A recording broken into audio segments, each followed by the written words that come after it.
Let's go mga kamarites. Punta tayo ng lipat sa sa compound ng Bermilio family. Let's go guys. Ayun guys.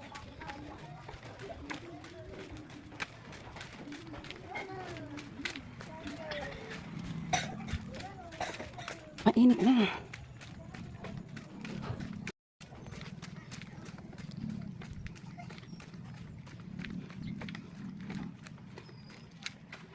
Ay, may mga basura.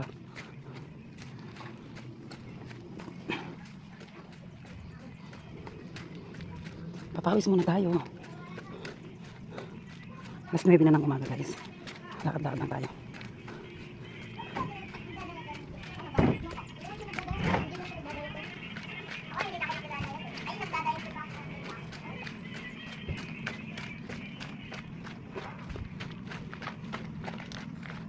Hello, Madam Irene.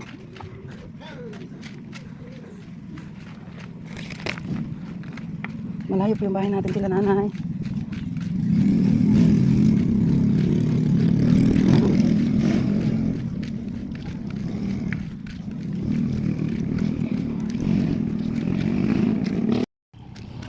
Yan, mainit na po.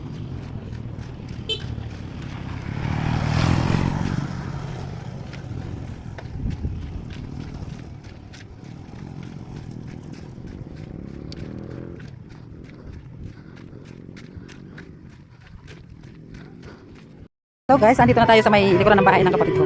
Yan, andito na tayo mga kamarites. Yan, nagkaano sila? Bibidyoke. May aso. Tao po! Tao po! Kanina nandun ako sa kabila. Ngayon nandito naman ako. Nagluluto siya guys. Ayun, sasain siya. Uling yung gamit niya guys. Ayan. At nakapagsangag na rin siya ng kanin. Yan. Nagsilabasan sila guys. Nakita lang nila akong nagbibidyo. Yan. Uwi na tayo guys. Uwi na ang inyong kamarites. Dahil mainit na. Dito naman ako sa kabila. Kay Kiray guys. Hello mga kamarites! Bitawag ko muna. Ay, bitawag ko muna yung payong ko. Ah!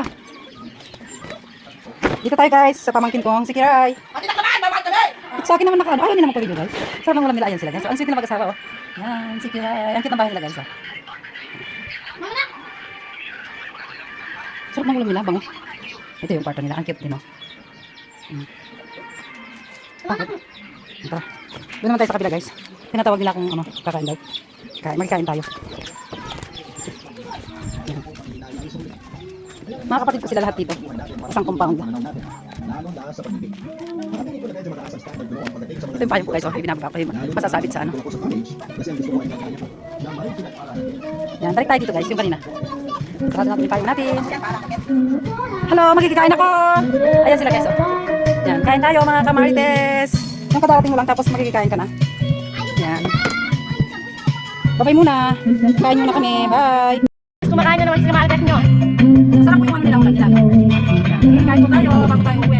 Uwi tayo mamaya mga iba. Tapos papasok na lang namin. Kaya, maingay po nagbibidyo ko sila. Pauwi na po tayo. Galing tayo kila nanay doon. Yan, sobrang init guys. Yan, pauwi na po. Malay po bahay namin dito kila nanay. Yan guys, so yung daan. Sobrang init. Dahan-dahan tayo. Ay mainit.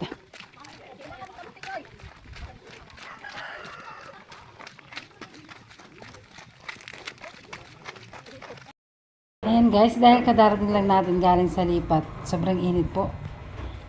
Kaya ayan, huminom na ako ng losartan. Kasi di ako nakainom ng umaga. Ayan, relax muna tayo kay pawis na voice po yung likuran natin. Yan, ang aking anak ko. Busy. Kasi papasok ba siya ngayong 1:30. Alis na siya kasi alas 2 yung pasok niya. Yan, bye-bye muna mga kamarites.